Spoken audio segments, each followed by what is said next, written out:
빠져나갔죠. 그래서 이런 것이 이제 불우한 사건이 있는데 제가 사실 이걸 좀 강조해드리고 싶은 건 우리나라는 이 정도, 그러니까 복점이죠. 두 개 회사가 있는데 그것이 합치면은 완전히 하나라서 독점이 되는 거 아닙니까? 아주 가장 전형적으로 이것을 갖다 허가해 주면은 곤란한 그런 M&A인데 이거를 갖다 불허를 했을 때 전체적인 그 사회적인 반응은 뭐냐면은 어떻게 기업이 자기네가 살기 위해서 합병을 했는데 그걸 갖다가 공정위가 불허할 수 있느냐 하는 그런 반응이 굉장히 많았습니다. 그래서 저희 공정위가 그때 느낀 것이 이런 기업 결합, 나아가서는 우리 공정거래에 대한 그 사회적인 인식이 지금 이런 정도구나. 도대체 미국만 하더라도 아까 보시던 여러 개 부러진 것들이 많이 있었는데 그런데 사실 이보다 훨씬 조건도 보면 좀 더 낮은 것입니다. 다시 말하면 독점도도 낮은 것인데도 불구하고 이제 이렇게 불허를 했는데 그런데 이 정도를 갖다가 이제 허가하지 않은 거에 대해서 상당히 비판이 많이 있었다. 그런 점에서 그때 참 저희가 우리 학교 공정거래 제도를 운영하는 데 있어서 좀 더 이제 좀 뭔가 어떤 공감들도 형성해 나가면서 해야 되겠다. 이제 그런 생각을 했습니다. 반면에 지금 이제 비슷한 케이스지만 저희가 좀 다르게 본 것이 있습니다. 이베이의 G마켓 인수권이 되겠습니다. 이베이의 옥션이라는 거 잘 아시죠? G마켓이 이제 말하자면 이제 기업 결합을 하게 되는데 인수를 한 것이죠. 인터넷 오픈마켓 시장에서 시장 점유율을 둘 합치면 87.2%가 됩니다. 그래서 보면 92%나 87.2%나 큰 차이가 없지 않냐고 생각할 수 있습니다. 근데 이 경우에는 뭐냐면은 문제는 소비자의 경우에는 뭐 인터넷 오픈마켓 아니고 뭐 인터넷 쇼핑몰에 가서 할 수 있고 뭐 다른 방법도 얼마든지 소위 구매가 가능하고요. 그다음에 또 인터넷 비즈니스 특성상 시장 진입 비용이 낮기 때문에 언제든지 경쟁 사업자 출연이 용이하다는 점을 고려해가지고 그래서 이걸 승인을 했습니다. 그래서 점유율도 물론 중요한 지표지만 중요한 것은 이렇게 새로운 경쟁 사업자의 출연이 쉬우냐 아니냐 하는 것이 굉장히 중요하고요. 그 다음에 또 소비자의 경우에 이 경우에는 지금 이것은 이 오픈마켓 시장에서 시장 점유율이라는 것은 주로 이것은 이제 공급자 말하자면 판매자들이 입장에서 본 점유율이고요. 이 소비자 입장에서 볼 때는 뭐 오픈마켓이든지 아니면 인터넷 쇼핑몰이든지 상관없기 때문에 그렇게 따지면 시장 점유율이 훨씬 낮습니다. 네, 그렇기 때문에 결국은 이것은 인정을 했습니다. 다음에 이제 불공정 거래가 되겠습니다. 실제로 지금까지 이제 우리 공정거래 정책에서 가장 이제 중요하게 생각하는 어떤 그것은 독점이다. 독점이 가장 나쁘다고 보고 독점에 대해서 이제 그것을 금지하고 또 독점의 폐해를 시정을 하고 그것이 독점 사업자가 직접 하는 것은 이제 단독행위를 처벌하는 것이지만 그 밖에도 독점 사업자처럼 행동하고자 하는 그런 저희 카르텔, 그다음에 독점 사업자가 되고자 하는 어떤 기업 결합 이런 것에 대해서 규제를 하도록 말씀을 드렸습니다. 근데 그 정도까지 독점 사업자까지는 아니라 하더라도 실질적으로 이런 시장에서 상당한 힘을 가지고 지위를 가지고 있기 때문에 상대방의 자유를 갖다가 제한할 수 있는 그런 가능성은 충분히 많습니다. 그래서 독점까지 미치지 못하지만 경쟁 제한을 우려가 있는 그런 경우라든가 또는 근데 이런 경우에는 이제 주로 경쟁자들을 갖다가 이제 괴롭히는 것이죠.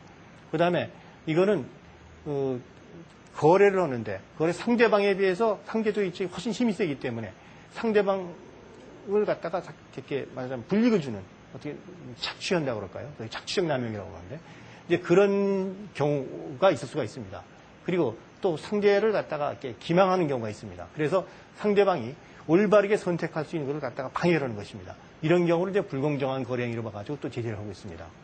그래서 이 경우로는 되게 독점은 아니지만 경쟁을 제한하는 경우. 그래서 뭐 예를 들면 경쟁 사업자를 배제하려는 행위라든가 뭐 구속 조건부 또 부정적인 힘의 경우에서 주로 하도급 같은 경우가 대표적인 겁니다. 그러니까 대기업이 중소기업한테 하청을 준 다음에 그 다음에 이제 일방적으로 갖다가 뭐 가격을 깎는다든지 뭐 하는 그런 행위가 되겠습니다. 그 다음에 상대방을 기망하는 거로는 부당한 이제 표시를 한다든지 그래서 상품에 대해서 허위 과장 광고를 한다든지 또는 리베이트 건조까지 부당하게 고객을 유인하는 그런 경우들이 되겠습니다. 예를 들면 불공정 거래 중에 이제 구속적 근무 거래라는 게 있습니다. 아까 무슨 말씀인지 아마 잘 이해를 못 하셨을 분도 있을 겁니다. 정유사들이 주유소에 대해서 자기하고만 거래하도록 하는 그런 일이 있습니다. 그래서 경쟁 사업자의 석유 제품 유통 기회를 갖다가 제한하는 것입니다. 근데 이것이 일반적으로는 그 전속 거래, 소위 자기역만 거래하다 이렇게 계약을 할 수가 있는데 이것은 이 정유사들이라는 것은 소위 이제 과전폐제라고 할 수가 있습니다. 그래가지고 과전 사업자들이 5개 사업자들이 각각 자기역만 거래하도록 하니까 이 정유사들이 선택의 여지가 없는 겁니다. 그래서 자기역 어떤 특정한 그 정유사하고 거래하다가 그다음에 정유사하고 거래하는데 그 마음에 안 든다 그래가지고 다른 그 정유사하고 거래할 수 있어야 되는데 각자 이런 식으로 그냥 자기네하고 거래하는 걸 갖다 딱 이제 상대를 정해놓고선 그쪽만 거래를 하니까 쉽게 옮겨가지도 못합니다. 또 일단 장기적으로 자기력만 하도록 해놨기 때문에 그 장기가 묶여 있어가지고 설사 그 다른 정유사들이 좀 더 값싸고 품질 좋은 어떤 제품을 공급해서 그쪽을 사고 싶어도 살 수가 없는 것이죠. 아니면 계약 위반이기 때문에. 그런 식으로 하는 것이 이제 일종의 배타 조건부 거래라고 할 수 있습니다. 동시에 요즘 뭐 백화점 같은 데 보면은 납품업자들에 대해서 상당히 좀 불리한 그런 조건을 많이 부과하고요. 그다음에 납품업자들이 이제 자기네 지금 그 백화점이 납품을 하고 있는데 경쟁 그 백화점의 납품원을 갖다가 못하도록 한다든지 이런 식으로 방해하는 그런 것이 되겠습니다. 그래서 일종의 그거는 거래상의 지위를 남용한다 이렇게 해가지고요. 일종의 우월적 지위를 갖다 가지고 상대방의 어떤 경영에 간섭 보고 그래서 경영 간섭이 좋은 것이 아니라 상당히 상대방의 불리하게 갖다가 그 행동으로도 요구하는 것이 되겠습니다. 그리고 표시 광고를 갖다가 틀리게 하는 거 이런 것은 뭐 나쁜 것은 도말할 것도 없습니다. 이것은 이제 경쟁 정책에 있어서도 이런 식으로 틀린 정보를 주게 될 것 같으면은 소비자들이 좋은 기업, 좋은 상품을 갖다 선택할 수가 없습니다. 그렇기 때문에 이것은 공정한 경쟁에서 아주 가장 기본이 되는 것입니다. 그래서 이런 행위를 하는 것에 대해서는 당연히 그건 처벌을 해야 되는 것입니다. 그 다음에 이제 또 부당한 고객 유인이라는 것이 이제 있는데 이것은 뭐냐면 기본적으로 이 공정 경쟁에서의 하나의 그 이념은 뭐냐면 기업들이 품질과 가격으로 경쟁을 해야 된다는 거예요. 그래서 가격이 더 싸고 품질이 좀 그런 제품 생산하는 기업이 성공을 해야지 그래야지 그것이 이제 그 사회가 발전한다는 것이 기본인데 이것은 제품 가격을 낮추지도 않고 품질 낮추지도 않고 순전히 리베이트를 줘가지고 다시 말하면 이 경우에는 이제 제약사가 되겠습니다만 의사들한테 뭐 회식비를 준다든지 또는 뭐 학회 비용 준다든지 등등 해가지고 부당하게 고객을 이제 유인하는 그런 경우가 되겠습니다. 그러면 사실상 좋은 약을 생산하더라도 결국은 이런 리베이트를 주지 않으면 채택이 안 되기 때문에 그 제약회사가 발전할 수가 없죠.